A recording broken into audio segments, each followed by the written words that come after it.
Bleeding का factor आ रहा है। फिर इसके अलावा आपकी बॉडी के अंदर जॉइंट पेन बहुत ज्यादा होती है। अच्छा, जॉइंट पेन के लिए मैं एक चीज इसमें एडिशन करना चाहूंगी कि जब आपको ये वाली इंफ्लेमेटरी डिजीज होती है, आपकी बाउल डिजीज, इसके अंदर आपके पास जो कैल्शियम होती है वो प्रेजेंट तो होती है, लेकिन वो आपकी बॉडी के अंदर डिस्ट्रीब्यूट नहीं हो पा रही होती सही तरह से, आपके बोन्स को नहीं मिल रही होती। इस सिचुएशन के अंदर जो अब्जॉर्प्टिव फैक्टर होता है, जो आपकी कैल्शियम को स्टोरेज साइड दिलवाता है, यानी कि विटामिन D3, वो प्रेजेंट नहीं होता, उसकी डेफिशिएंसी स्टार्ट हो जाती है। उसकी डेफिशिएंसी जब आपको स्टार्ट होती है तो आपकी जो बोन्स हैं आपकी ब्रेकेज की तरफ चली जाती हैं, ठीक है, आपकी कैल्शियम डेफिशिएंसी स्टार्ट हो जाती है बोन्स के अंदर। इस सिचुएशन के अंदर ज्यादातर पेशेंट्स को अर्थराइटिस वाली कंडीशन आती है। अब ये वाली जो अर्थराइटिस होती है इसको हम लोग कोलिक, आपके पास अर्थराइटिस होता है, इसको कोलिक अर्थराइटिस कहते हैं। ये वाली वो वाली सिचुएशन होगी जिसमें पेशेंट की डाइट के अंदर हम लोग कैल्शियम को, विटामिन D3 को ज्यादा ऐड करवाएंगे as compared to other supplements, ठीक है। ये वो वाले फैक्टर होते हैं जिसके अंदर आपका जो जॉइंट पेन है वो तब तक सही नहीं होती जब तक आपके जो इंफ्लेमेटरी बाउल डिसऑर्डर है वो ठीक नहीं होगा। क्योंकि ये वो फेज है जिसके अंदर आप दूध पीते हो या कोई भी ऐसा सोर्स यूज करते हो, वो आपका एब्जॉर्ब नहीं हो पा रहा होता सही तरह से। जाहिर सी बात है, आपकी क्रोन जो है, आपकी इंटेस्टाइन जो है इन्फ्लेम्ड है, तो वो जो जितने भी आपके पास मिनरल्स आ रहे हैं जिसने अब्जॉर्प्टिव फैक्टर करवाना है या अब्जॉर्ब होना है आपकी बॉडी में या स्टोर होना है किसी भी साइड के अंदर, आपकी क्रोन जब खराब होंगी, विटामिन B12 की डेफिशिएंसी स्टार्ट होगी, आयरन डेफिशिएंसी स्टार्ट होगी, फोलेट जो आपका वो खराब होगा, फिर आपका विटामिन C जो है वो सही तरह से अब्जॉर्ब नहीं होगी, विटामिन D3 जो है वो सही तरह से नहीं बनेगा, विटामिन K की डेफिशिएंसी हो जाएगी। ये ऐसे मिनरल्स होते हैं जो आपकी बॉडी में इस डिजीज के अंदर कम हो जाते हैं, तो उसकी वजह से जॉइंट पेन जो है सबसे ज्यादा आपके पास सिम्टम कॉमन आता है। फिर इसके अलावा मॉल अब्जॉर्प्शन के अंदर जब जाहिर सी बात है पेशेंट से कुछ खाया नहीं जा रहा, इस सिचुएशन के अंदर उनका जो बॉडी मैस होता है वो डिक्रीज कर जाता है, चाहे वो प्रोटीन मैस है चाहे वो आपका फैट फ्री कंपार्टमेंट है। ह्यूमन बॉडी के अंदर दो तरह के कंपार्टमेंट होते हैं, एक आपके पास फैट कंपार्टमेंट होता है, एक आपके पास फैट फ्री कंपार्टमेंट होता है। जो फैट कंपार्टमेंट होता है उसके अंदर तीन कंपोनेंट्स प्रेजेंट होते हैं, एक आपके पास एसेंशियल फैट होती है, एक स्टोर्ड फैट होती है, मैम आपकी आवाज कट रही है बहुत।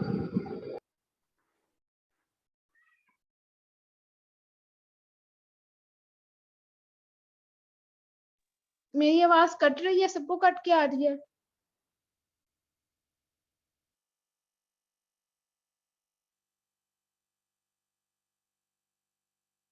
नो मैम, क्लियर है आपकी आवाज।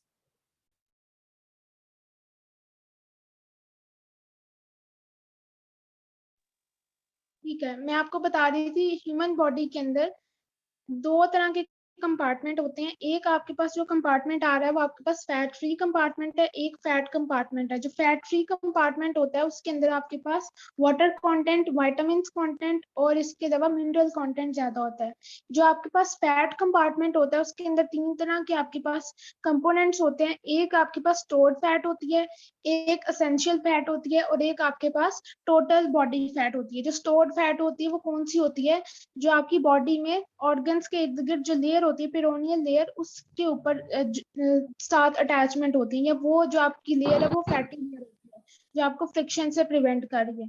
लेकिन इसके केस के अंदर क्या होता है कि जो आपका फैट फ्री कंपार्टमेंट है या फैट कंपार्टमेंट, ये दोनों डैमेज होते हैं। क्यों डैमेज होते हैं?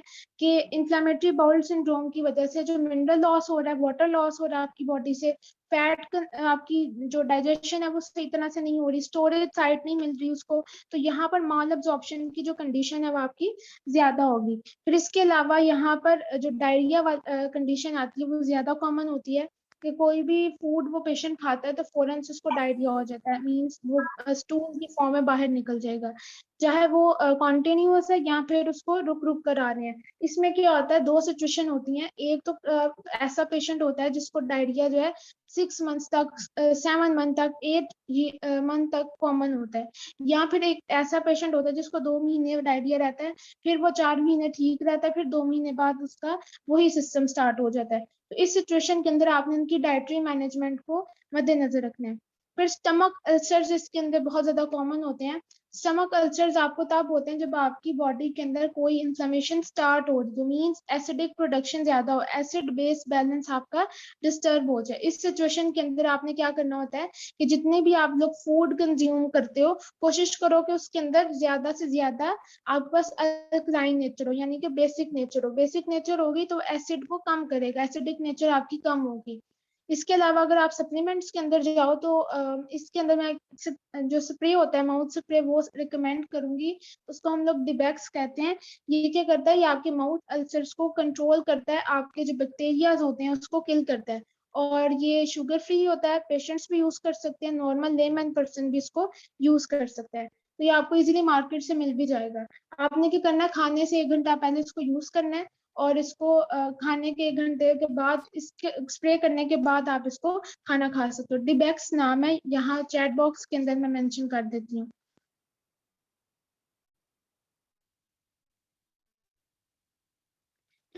जो सबसे ज्यादा कॉमन इसमें सिम्टम आता है वो वॉमिटिंग आता है। वॉमिटिंग इसके अंदर ज्यादा कॉमन होती है क्योंकि जो आपका बॉडी में जब एसिड बेस इम्बैलेंसमेंट स्टार्ट होती है, तो बॉडी में जब एसिड ज्यादा होगा तो बाहर आता है। स्टमक अल्सर्स होते हैं तो एसिड ज्यादा होगा तो यहाँ पर पेरिस्टाल्टिक मूवमेंट जब इंक्रीज हो जाती है, जब मूवमेंट इंक्रीज होगी तो वॉमिटिंग वाला जो फेज है वो आपका एक्टिव हो जाएगा। इन सारी सिचुएशंस के अंदर जब आपके पास मिनरल लॉस हो रहा है, आपके पास वाटर लॉस हो रहा है, फैट लॉस हो रहा है, प्रोटीन लॉस हो रहा है, इस सिचुएशन के अंदर आपकी बॉडी में वेट गेन नहीं होगा, आपकी बॉडी का वेट लॉस होगा। तो ये वाली सिचुएशन जो अनइंटेंशनली होती है, मींस आपकी बॉडी में खुद बहुत जो आपका वेट है वो लॉस होना शुरू हो जाता है, इंक्रीज नहीं करेगा। फिर अगर इसकी एग्जामिनेशन में हम लोग देखें तो सबसे पहले जो आपके पास वेट लॉस हो रहा है वो क्यों हो रहा है, डिहाइड्रेशन की वजह से। आपकी बॉडी में वाटर लॉस हो रहा है, यानी कि जो आपके पास फैट फ्री कंपार्टमेंट था वो लॉस हो रहा है। तो उसको फुलफिल करने के लिए आपने क्या करना है, ज्यादा से ज्यादा उनकी बॉडी के अंदर वाटर देना है।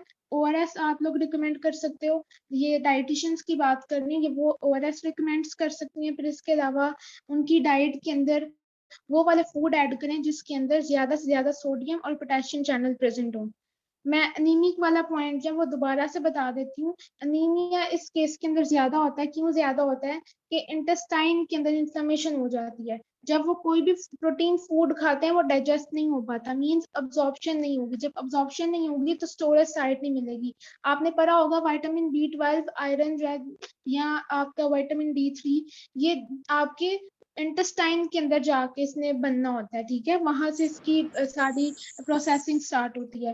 तो वो ही जब आपका डिस्टर्ब हो जाएगा सिस्टम, तो ये वाले जो आपके पास न्यूट्रिएंट्स आ रहे हैं, मिनरल्स आ रहे हैं, ये आपके डैमेज हो जाएंगे। मींस अगर आपकी बॉडी में प्रेजेंट भी है तो बहुत लो अमाउंट में प्रेजेंट होंगे या अब्जॉर्प्शन नहीं दे पाएंगे।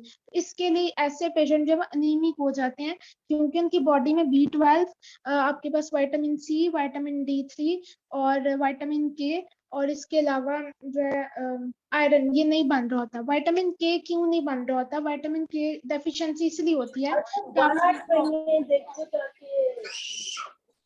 इंटेस्टाइन की जो लेयर होती है उसके अंदर बबल्स बन जाते हैं। वो बबल्स क्या है, बेसिकली वो क्लॉटिंग फैक्टर है, वो क्लॉट्स बन जाते हैं, ब्लड क्लॉट्स बनते हैं। या फिर आपकी जो इंटेस्टाइन लेयर होती है वो लेयर आपकी फूल जाती है, उसके अंदर ब्लड फिल हो जाता है। तो ये जो क्लॉटिंग फैक्टर है ये तब होता है आपकी बॉडी में जब आपकी बॉडी के अंदर विटामिन के की डेफिशिएंसीज हो। आप अगर MBBS डॉक्टर की बात करो तो वो पेशेंट जिनके अंदर क्लॉट्स ज्यादा बनते हैं या हाइपरटेंशन की वजह से क्लॉटिंग फैक्टर ज्यादा होता है, तो डॉक्टर उनको लिपिड कंट्रोलिंग मेडिकेशंस देते हैं, बीटा ब्लॉकर्स देते हैं, वार्फरिन मेडिकेशंस देते हैं, ताकि उनका खून पतला रहे, खून मोटा ना हो, ठीक है, गाढ़ा ना हो जाए, उसके अंदर क्लॉट्स ना बने। ये वाली जो सिचुएशन होती है, अगर आप इसको डाइटरी फैक्टर से ट्रीट करना चाहते हो तो विटामिन के जो आप इनको सजेस्ट कर सकते हो, ठीक है। तो ये एनीमिक वाले फैक्टर के अंदर आपकी सारी चीजें आती हैं। फिर एग्जामिनेशन के अंदर हम लोग बात कर रहे थे कि वेट लॉस होता है डिहाइड्रेशन की वजह से। फिर इसके अलावा पिरेक्सिया हम लोग फीवर को कहते हैं कि पेशेंट के अंदर जब कोई वायरल या फिर बैक्टीरियल इन्फ्लेमेशन होती है तो उसके बाद आपको जो फीवर होता है उसको हम लोग पिरेक्सिया यहाँ पर कहेंगे, ठीक है। टैकीकार्डिया में क्या होता है कि आपकी हार्ट बीट जो होती है वो या तो बहुत ज्यादा तेज हो जाएंगी या बहुत ज्यादा स्लो हो जाती है, हार्ट पंपिंग या पल्पिटेशन स्टार्ट हो जाती है। ये वाली सिचुएशन आपकी इस फेज में जाती है। ज्यादा कॉमन क्या होता है कि आपकी हार्ट बीट जो है वो स्लो हो जाती है, ठीक है। फिर हाइपोटेंशन, हाइपोटेंशन में क्या होता है कि आपकी बॉडी मैडम के नूर अंदर फातिमा आपकी बॉडी में जितने भी इवें मीटिंग ऑनलाइन मुझे चीजें नूर फातिमा मैमूना रहीमा तारिक आली काइंडली अपना माइक म्यूट करें।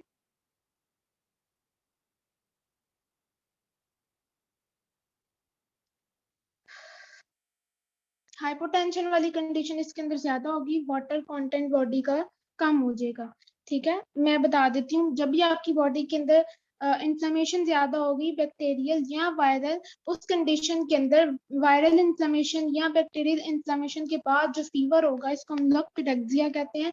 ये ऐसी कंडीशन होती है जिसके अंदर आपका जो CRP या रिएक्टिव प्रोटीन्स होती हैं वो आपकी एक्टिवेट हो जाती हैं, यानी आपकी ऑटो इम्यून जो एंटीबॉडीज होती हैं वो आपकी एक्टिवेट हो जाएंगी, ठीक है।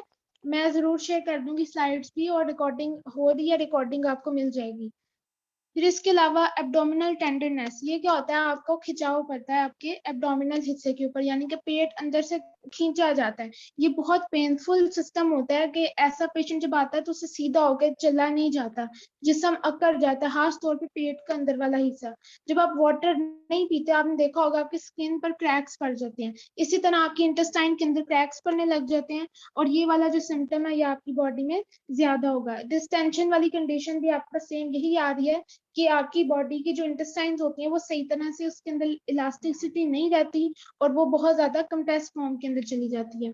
फिर इसके अलावा इस सिचुएशन के अंदर पेशेंट को वोमिटिंग ज्यादा होती है, ठीक है, और फिस्चर्स बन जाते हैं। फिस्चर्स क्या होंगे यहाँ पर कि जो लीजन्स होते हैं, लीजन मीन्स प्रॉब्लम हो जाना, किसी चीज का भर जाना, ठीक है। इसके अंदर क्या होता है कि जो आपका रेक्टम एरिया होता है, रेक्टल एरिया मीन्स आपका जो एनल एरिया होता है, एक तो आपको रेक्टल ओपनिंग होती है जहां से आपका स्टूल पास होता है, ठीक है।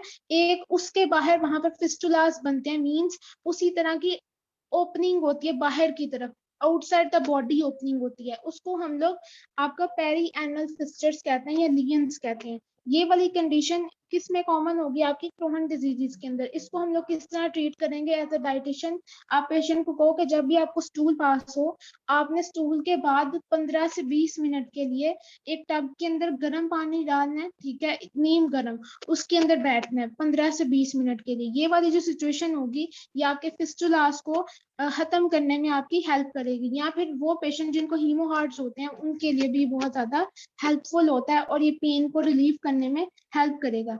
फिर इसके अलावा जो गर्म पानी होता है ये आपकी जो जितने भी बैक्टीरियाज होते हैं उसको किल करने में हेल्प करते हैं, और जो आपकी एक्स्ट्रा स्किन होती है जो डायलेट कर जाती है नॉर्मल फैक्टर की वजह से, ये आपकी उस डायलेशन वाली जो प्रोसेस होता है उसको कंट्रैक्शन के अंदर लेके आता है, यानी कि आपकी स्किन के अंदर इलास्टिसिटी को ज्यादा। इसके अलावा माउथ अल्सर्स इसके अंदर ज्यादा होते हैं, तो माउथ अल्सर्स के लिए मैंने आपको बताया कि आप डिबेक्स स्प्रे जो है वो यूज कर सकते हैं। अगर कोई पेशेंट ये चीज यूज नहीं करना चाहता तो वो धनिया जो होता है, धनिया का पानी वो ज्यादा से ज्यादा इस्तेमाल करे।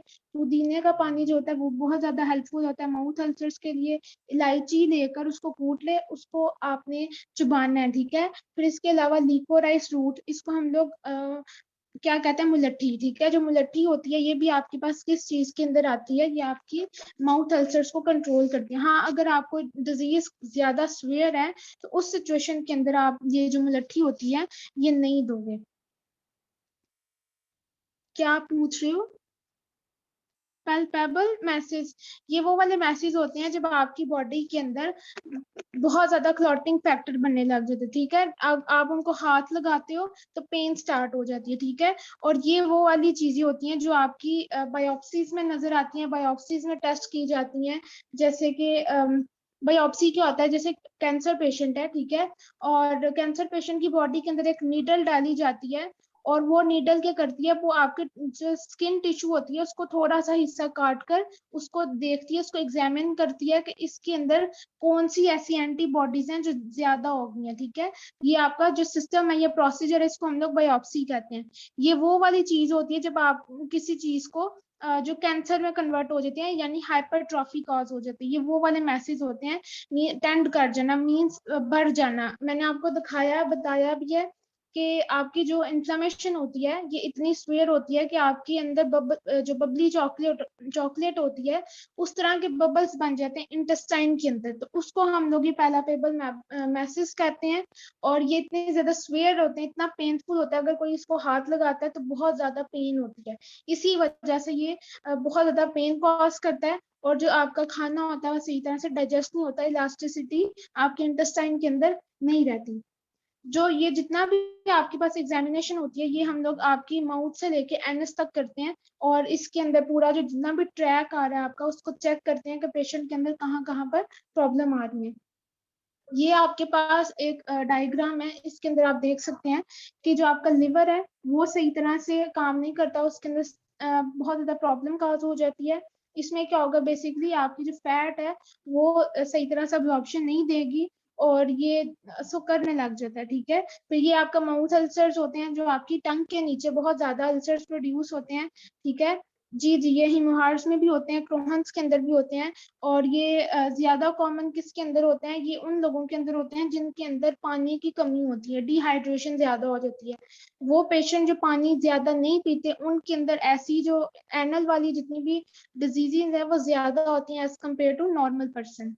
फिर आईज के अंदर ऐसे बायोटॉटिक स्पॉट्स बन जाते हैं आपके रेड कलर के। ये क्यों बनते हैं, ये आपकी बेसिकली आपकी बॉडी के अंदर जितनी भी इंफ्लेमेशन हो रही है उसका एक कॉज होता है। मींस आप फूड नहीं सही तरह से ले रहे। जो अनीमिक पेशेंट होते हैं आपने देखा होगा उनकी आईज के अंदर भी ऐसे स्पॉटिंग फैक्टर एक्टिवेट हो जाता है। फिर आपकी जो किडनीज होती हैं उसके अंदर यहाँ तो स्टोन्स बन जाएंगे, जाहिर सी बात है जब आपके विटामिन डी आपकी बॉडी को नहीं मिल रहा तो अब कैल्शियम आपकी बोन्स में नहीं जा रही तो उसने कहीं ना कहीं अब्जॉर्प्शन देनी है। तो यहाँ पर कैल्शियम फॉस्फेट के साथ बाइंड कर जाएगी तो स्टोन्स बनाती है, कैल्शियम ऑक्सैलेट के और कैल्शियम फॉस्फेट के। तो किडनी के अंदर स्टोन्स फॉर्मेशन ज्यादा हो सकती है, हर एक के अंदर नहीं होती लेकिन चांसेस इसके प्रेजेंट होते हैं। ठीक है, फिर इसके अलावा आपकी जो स्किन होती है उस पर रैशेस स्टार्ट हो जाते हैं। स्किन के अंदर रैश क्यों होते हैं, स्किन क्रैक कर जाती है या उसके अंदर क्लॉटिंग फैक्टर ज्यादा हो जाते हैं। यहाँ पर आपको नजर आ रहा होगा ये क्लॉट्स बन रहे हैं। क्यों क्लॉट्स बनते हैं, तो मैंने आपको बताया जब आपकी बॉडी में से विटामिन के जब वो डेफिसिट हो जाता है तो आपकी ब्लड के अंदर क्लॉटिंग फैक्टर एक्टिवेट हो जाएगा। ये वाली जो सिचुएशन होती है इसमें क्लॉटिंग फैक्टर आपका ज्यादा हो जाता है। अगर हम लोग इसकी इन्वेस्टिगेशन करें तो जब जितना भी आपके ब्लड टेस्ट होते हैं वो आपको डॉक्टर रिकमेंड करते हैं। इसमें सीबीसी भी आ रहा है, इसमें आपके पास एलएफटी भी आ रहे हैं, लिवर फंक्शन टेस्ट आ रहे हैं, किडनी फंक्शन टेस्ट आ रहे हैं, आपका इंटेस्टाइन जितना भी है उसको हम लोग चेक करने की अल्ट्रासाउंड रिकमेंड कर सकते हैं। अल्ट्रासाउंड अपर जीआईटी ट्रैक का भी होता है, लोअर जीआईटी ट्रैक का भी होता है। और ठीक है एंड हो जाएगी, ठीक है मैं पढ़ा लेती हूँ आगे से। ठीक है, और ये जितना भी आपके पास अल्ट्रासाउंड होते हैं ये आपके किसके अंदर आ रहे हैं, ये इन्वेस्टिगेशन के अंदर आ रहे हैं। इसका जो अल्ट्रासाउंड होता है उसका हम लोग एक नेम लेते हैं, इसको हम लोग कहते हैं इलियोक्लोनोग्राफी। ठीक है, यहाँ पर स्कोपी। तो ये आप इसको यूज कर सकते हैं, ये डॉक्टर रिकमेंड करते हैं। कोई नॉर्मल पर्सन खुद से जाके इसको नहीं कह सकते डॉक्टर को कि आप मेरा ये वाला जो है ये अल्ट्रासाउंड कर दें, डॉक्टर खुद आपको रिकमेंड करेगा ये। फिर क्रोहन डिजीजेस की जो मैनेजमेंट होती है इसके अंदर हम लोग गाइडलाइन यूज करते हैं। नाइस गाइडलाइन उन लोगों के लिए होती है जो लोग अमेरिकन होते हैं, हमारे यहाँ पर पाकिस्तानी डाइटरी गाइडलाइन यूज की जाती है। और इसके अलावा जो मेडिकेशंस यूज की जाती हैं इसके अंदर स्टीरॉइड्स होते हैं। स्टीरॉइड्स में आपके पास ग्लूकोकॉर्टिकॉइड्स आते हैं। ग्लूकोकॉर्टिकॉइड्स आपके पास एक कॉर्टिकोस्टीरॉइड स्ट्रेस स्टीरॉइड होता है जो आपके जितनी भी प्रेजेंट इंफॉर्मेशन होती है उसको फौरन से स्टॉप कर देते हैं। ठीक है, इसके अंदर डिफरेंट ही वेरिएशन है, मैंने नेम मेंशन किए हैं, सबका काम एक ही है, सारे ग्लूकोकॉर्टिकॉइड ही हैं। ठीक है, फिर इसके अलावा आपके पास 5S है, ये भी आपके पास एक ड्रग है। ये किस लिए यूज की जाती है, जो आपकी इंफ्लेमेशन हुई होती है उसको कंट्रोल करती है। फिर इसके अलावा इसके अंदर इम्यूनोसप्रेसेंट ड्रग्स होती हैं, ये क्या करती है आपके इम्यून सिस्टम को सप्रेस करती है ताकि ये वाली जो इंफ्लेमेशन ज्यादा हो रही है एक्टिवेट हो रही है उसको कंट्रोल किया जा सके। फिर बायोलॉजिकल फैक्टर्स के अंदर जो आपके पास ड्रग्स आ रही है ये भी आपके पास आपकी इंटेस्टाइन को जो अंदर पेन हो रही है या इन्फ्लेमेशन हो रही है उसके लिए कंट्रोलिंग फैक्टर के लिए यूज की जाती है। ये कोई भी पेशेंट खुद से ड्रग यूज नहीं कर सकता, ये प्रॉब्लमेटिक कॉज करेगा। फिर इसके अलावा आपने रिमिशन मेंटेन करना है। रिमिशन से मुराद क्या यहाँ पर मैंने की है कि जब आप कोई भी मेडिसिन यूज करते हो या कोई भी डाइट यूज करें मेडिकेशन के साथ, इस सिचुएशन के अंदर आपने कोशिश ये करनी है कि आप दोबारा से जब आप ठीक हो जाओ तो दोबारा से पुरानी वाली रूटीन पे ना आ जाओ। मीन्स हाई फैट डाइट दोबारा से यूज ना करो। जो आप डाइट यूज कर रहे हो उसी को आहिस्ता आहिस्ता मॉनिटर करो। अगर आप ऑफ ट्रैक चले गए हो, मीन्स आपने कोई ऐसा फूड कंज्यूम कर लिया हाई ट्रैक वाला या हाई फैट वाला, तो दोबारा से अगले दिन आप वापस अपने ट्रैक पे वापस आ जाओ, दोबारा से वो पुराने वाला ट्रैक को यूज ना करो। फिर इसके अलावा ये जो मैंने यहाँ में ड्रग्स लिखी है, मोनोथेरेपी या फिर अजीथ्रोमाइसिन, ये भी आपके पास इम्यूनोसप्रेसिव ड्रग्स होती हैं। ये क्या करती हैं, आपके इम्यून सिस्टम को टारगेट करती हैं कि ये वाली जो इन्फ्लेमेशन हो रही है इसको कंट्रोल किया जाए। इन दैट केस अगर कोई भी आपका मेडिकेशन से आपको रिलीफ नहीं मिल रहा, तो डॉक्टर जो होते हैं वो सर्जरी रिकमेंड करते हैं। सर्जरी के अंदर डिफरेंट प्रोसीजर्स होते हैं जो इस चीज को आपकी जो कॉम्प्लिकेशंस होती हैं उसको कम करने में हेल्प करते हैं। ये आपके पास एक डायग्राम है जिसके अंदर आपको दिखाया जा रहा होगा, ये आपके पास नॉर्मल है, ठीक है। ये आपके पास जो बी आपके पास डायग्राम आ रही है बी सेक्शन के अंदर, इसके अंदर जो आपकी इंटेस्टाइन है, ये देखो यहाँ पर डिफरेंट रेड कलर का ज्यादा होल बनना शुरू हो गए। ये क्या हो रहा है, ये अल्सर्स बन रहे हैं, ये इन्फ्लेमेशन हो रही है। ये इन्फ्लेमेशन आपकी बाकी जितने भी क्लोन या इलियम के साथ जब अटैचमेंट देगी तो उसके अंदर भी इन्फ्लेमेशन कॉज करेगी। मैंने आपको बताया कि किसी एक जगह पे प्रेजेंट होती है, फोकल होती है, तो ये यहाँ पे कैरेक्टरिस्टिक इसकी आपको शो हो रही होंगी। और ये जहाँ वहां पर होती है जहाँ पे प्रॉब्लम ज्यादा होगी, यहाँ पे पेन ज्यादा होगी तो कंट्रैक्ट कर जाएगा। यहाँ पे ये कॉन्ट्रैक्शन इसने स्टार्ट कर दिया, ऊपर वाली जो लेयर होती है वो आपकी कम हो जाएगी और इनर लेयर आपकी ज्यादा फूल जाएगी। मीन्स इन्फ्लेमेशन अंदर ज्यादा होगी, आपकी लेयर अंदर ही अंदर आपकी डैमेज होती है। क्रोहन व्यूज का अगर मैं दिखाऊं तो ये आपके इंटेस्टाइनल व्यू है, ये आपका आउटसाइड से होता है, ठीक है। ये देखो यहाँ पर जो लेयर है इंटेस्टाइन की वो किस तरह फूल गई है, स्वेल कर गई है। इसके अंदर बबल्स टाइप आप ये नीचे देख रहे होगे, बबल्स टाइप आपका स्ट्रक्चर प्रोड्यूस होने लग जाता है। ये आपके अल्सर्स के अंदर होता है, जो अल्सरेटिव कोलाइटिस होता है, मीन्स आपके इंटेस्टाइन के अंदर अल्सर्स बनते हैं ना जब, तो ये उस फेज के अंदर होता है। इसमें ब्लीडिंग आपको ज्यादा होती है, इसमें आप देखो यहाँ पे टोटली कैंसर बन जाता है और म्यूकस बनता है बकायदा, ये आपकी ब्लॉक हो जाती है। इसमें आपको स्टूल पास नहीं होता, ब्लीडिंग बहुत मुश्किल से आती है, आपको स्टूल उस ब्लीडिंग के अंदर आता है, तो इस वजह से उसको हम लोग ब्लडी डायरिया कहते हैं।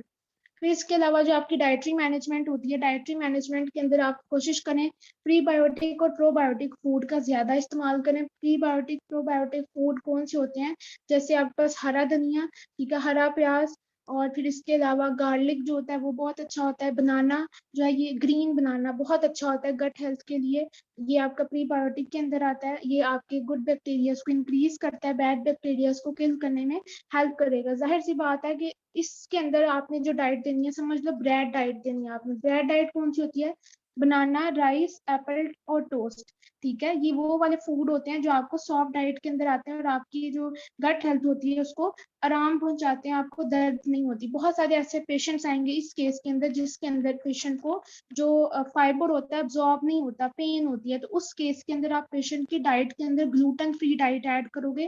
ग्लूटेन फ्री डाइट के अंदर क्या क्या चीजें हो सकती हैं, टपोएका, टपोएका क्या होता है, सागुदाना, ठीक है। सागुदाना जो बीज होता है उसको हम लोग टपोएका सीड्स कहते हैं।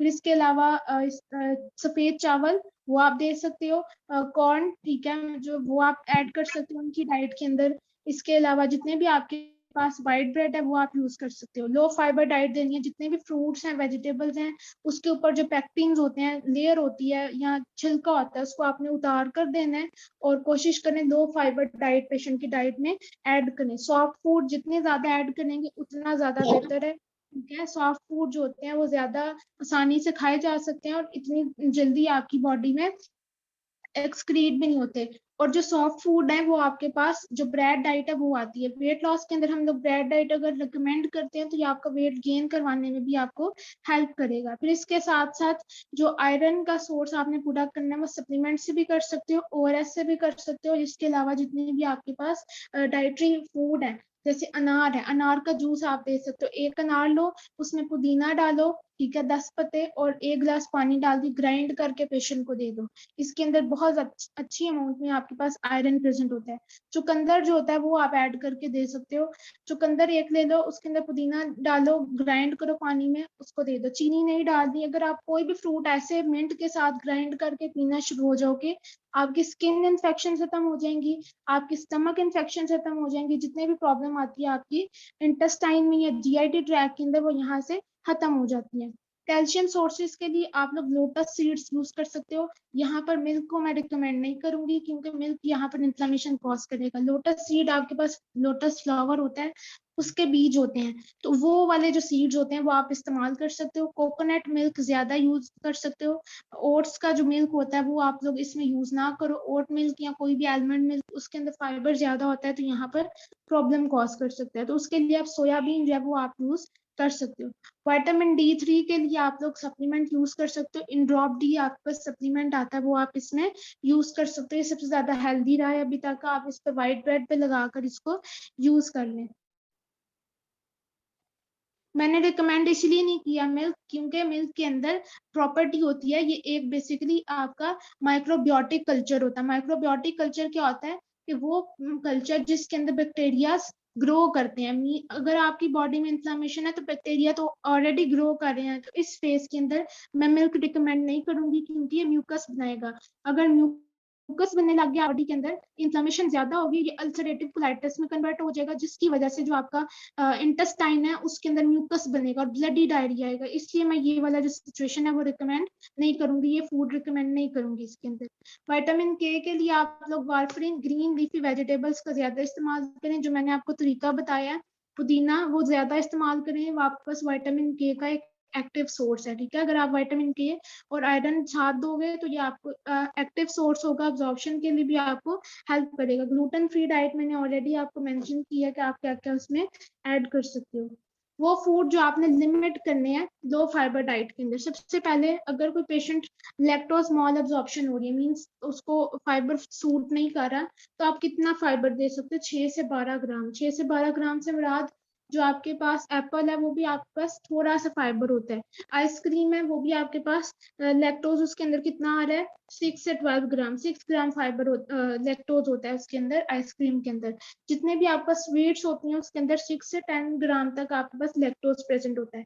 तो पर डे आपने 6 से 12 ग्राम लैक्टोज ऐसे पेशेंट को रिकमेंड कर सकते हैं जो टॉलरेट कर सकते हैं। जो टॉलरेट नहीं कर सकते तो आप मिल्क कंपाउंड जितना भी सोर्स है वो आपने पेशेंट को नहीं देना। फिर इसके अलावा इनसॉल्युबल फाइबर जो होता है वो क्वांटिटी आपने कोशिश करना है 20 ग्राम से कम रखी जाए, यानी कि जो आपका डाइटरी फाइबर है वो आपका 20 ग्राम से कम हो। ठीक है, जो आपके पास अच्छी अमाउंट है, नॉर्मल अमाउंट है, वो आपकी 10 से 15 ग्राम है। ये उन लोगों के लिए होता है ताकि पेशेंट को डायरिया हो रहा है ना, तो हम लोग फाइबर ज्यादा नहीं देंगे, तो उसके लिए हम लोग उनको जो व्हाइट कार्ब्स होते हैं वो ज्यादा देंगे। व्हाइट कार्ब्स, रिफाइंड कार्ब्स ये ज्यादा देंगे ताकि उनको कॉन्स्टिपेशन या उनका जो स्टूल है वो नॉर्मल की तरफ आए, डायरिया जो उनको हो रहा है वो ठीक हो जाए।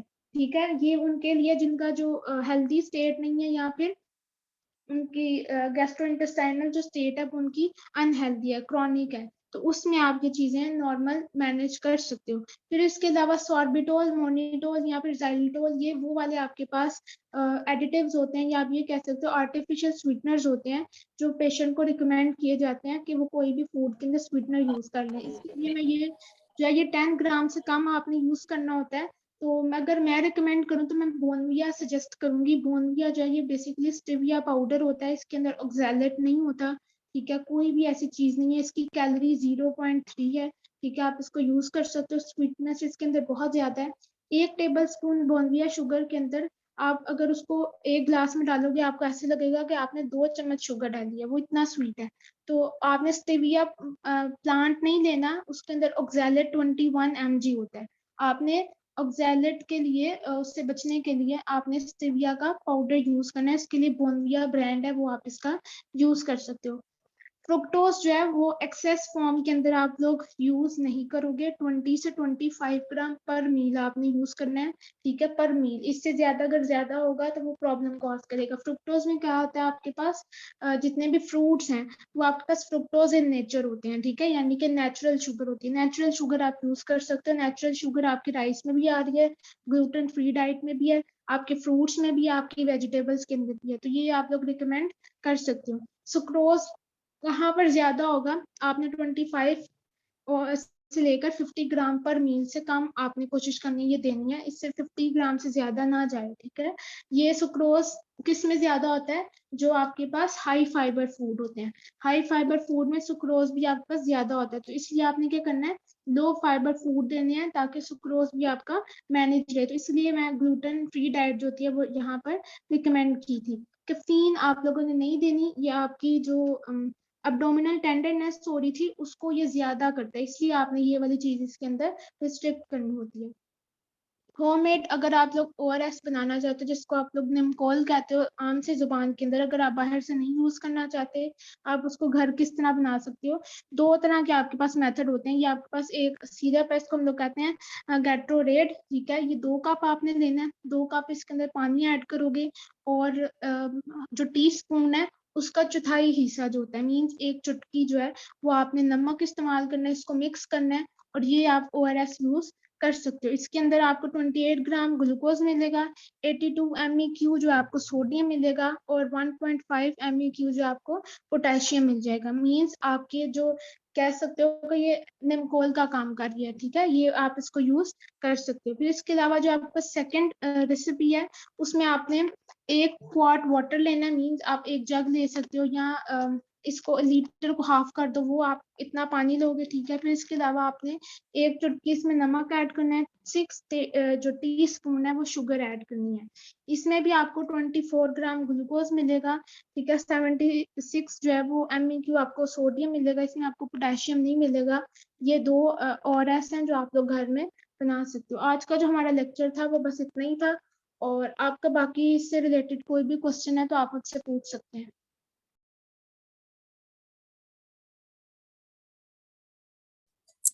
जी मैडम, मैंने ये पूछना था कि लेक्टोज की आपने बात की। लेक्टोज एक तो मिल्क में फ्रीली पाया जाता है, इसके अलावा कौन कौन से खुराक में लेक्टोज की मिकदार पाई जाती है?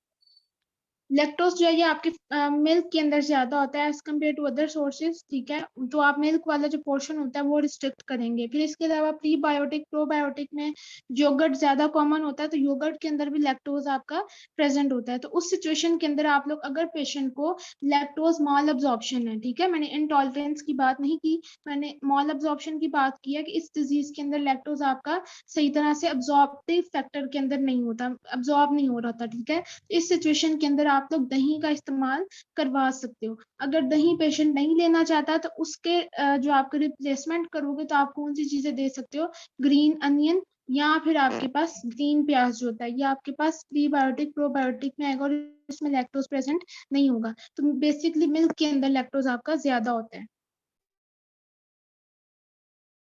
जी शुक्रिया मैडम।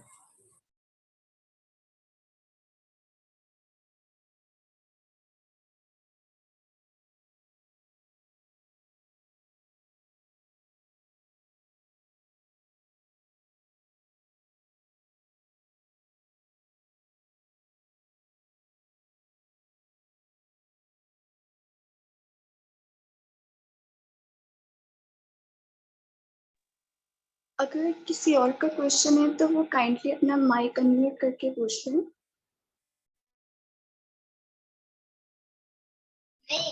मैंने ये पूछना था, सीआरपी टेस्ट जो करवाते हैं उसमें हमें क्या पता लगता है?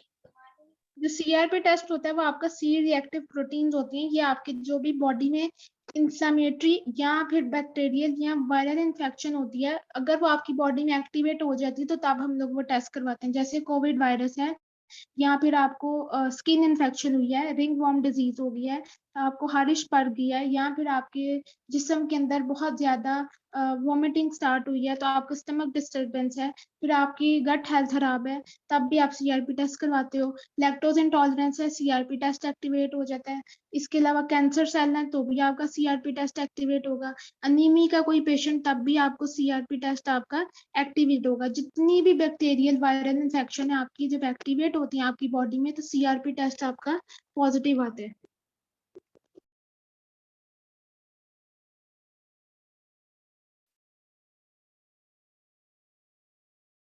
जी जी, चूना जो होता है ये डैमेज करता है आपकी इंटेस्टाइन को, आपके स्टमक को, माउथ अल्सर जितने भी आपके पास आ रहे हैं वो आपके चूने से आते हैं। वो पेशेंट्स जो पाइका, जिनमें डिजीज डिसऑर्डर होता है, पाइका क्या होता है, जो दीवारों का जो चूना होता है वो खाते हैं बच्चे, ठीक है। आपने देखा होगा छोटे बच्चे मट्टी खाते हैं, चूना खाते हैं, दीवार का जो पेंट होता है वो खाते हैं। तो ये जितने भी आपको डिसऑर्डर में आ रहे हैं ये आपको इन्फ्लेमेटरी बाउल डिजीजेस की तरफ लेके जाते हैं।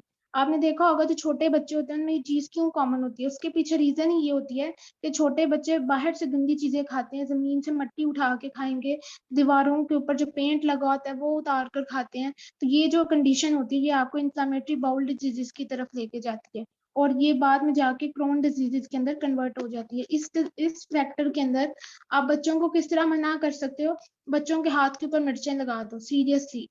अगर बच्चे बाज नहीं आते तो बच्चों के हाथ के ऊपर मिर्चें लगा दो, वो दोबारा से मट्टी नहीं खाएंगे। ये आप लोग एक्सपीरियंस करके देखना, आप लोगों को पता चलेगा बच्चे दोबारा से ये वाली चीजें नहीं करेंगे। मैम तो आपने कहा था कि चूना जैसे हम पान पे लगा के खाते हैं या फिर हुक्का में यूज हो रहा है तो इससे हमारे डैमेजेस होते हैं, लेकिन जो हमारे अगर बड़ों को देखें तो वो पान के साथ चूना लेते थे और वो लोग अभी एक्टिव हैं अगर हम लोगों को देखा जाए तो मैंने जहां तक सुना है कि चूना खाने से जो है वो कैल्शियम आपका अच्छा होता है। तो अगर हम हुक्के की बात करें तो टोबैको की वजह से हमारे स्टमक डिजीज हो जाती है या फिर चूने की वजह से कॉज होती है? नहीं, जो चूना होता है ये तो आपकी बोन्स होती हैं उनको ब्रेकेज की तरफ लेके जाता है। मैं आपको एक और चीज बताती हूँ, जो आपके पास जितने भी चूने वाले फूड होते हैं ये आपको कैंसर की तरफ लेके जाते हैं, ये आपकी स्किन को स्कारिंग करवाते हैं। स्कारिंग क्या होता है, किसी चीज का अ, उतरना, झरना, ठीक है। जैसे कोई भी मौसम, जैसे पत्तेझड़ का मौसम आता है उसमें क्या होता है कि पत्ते सूखकर झड़ जाते हैं, यही सिचुएशन आपकी बॉडी के अंदर होती है। जब आप चूना ज्यादा खाते हो तो वो चूना क्या करता है, आपके जितने भी ऑर्गन्स होते हैं उन पे जाके लगता है, उनके अंदर निक्रोसिस कॉज करता है। निक्रोसिस क्या होता है कि सेल का डेथ कर जाना, आपके सेल जो है श्रिंक कर जाते हैं। वो श्रिंकेज होती है, वो आपके जो सेल्स होते हैं वो सूख जाते हैं। वो चूना आपको उस फेज के अंदर लेके जाता है। जो आपके पास बड़े लोग होते हैं वो आपने देखा कि कभी जो पुराने लोग हैं वो ज्यादा मोटे होते थे? नहीं, क्यों मोटे नहीं थे होते? वो पान ज्यादा खाते थे, चूना ज्यादा खाते थे। आप उनको देखो तो उनके दांत भी ब्लैक हो जाते हैं, वो इसी वजह से होते हैं। अंदर उनकी कमजोरी या टीबी या जितने भी बड़े मसले हैं ज्यादा आपको स्मोकिंग और ये चूने की वजह से होते हैं। तो ये नेक्रोसिस कॉज करता है, इसका कोई भी अभी तक फायदा नहीं है। अगर फायदा होता तो आज यहाँ पर जितने भी आप लोगों को मिलते हैं मेडिकल या एलोपैथिक वाली साइड पे, तो वो चीजें यूज करवाते हैं। ये कोई भी सिर्फ मिथ है, ऐसा कोई फायदा नहीं है इसका। Excuse me. My name is Shazia. Excuse me. आप मेरी बात सुन रही हैं? जी जी, आवाज आ रही है मुझे आपकी। जी, मेरा नाम शाजिया है। देखिए, हम लोग जैसे पेशेंट, गायनी के पेशेंट को देख रहे होते हैं। आई एम डायटीशियन इन कराची, ठीक है। बहुत सारी गायनी की, ये से बच्चों की बात नहीं कर रही, बड़ी औरतें जो होती हैं कुछ ना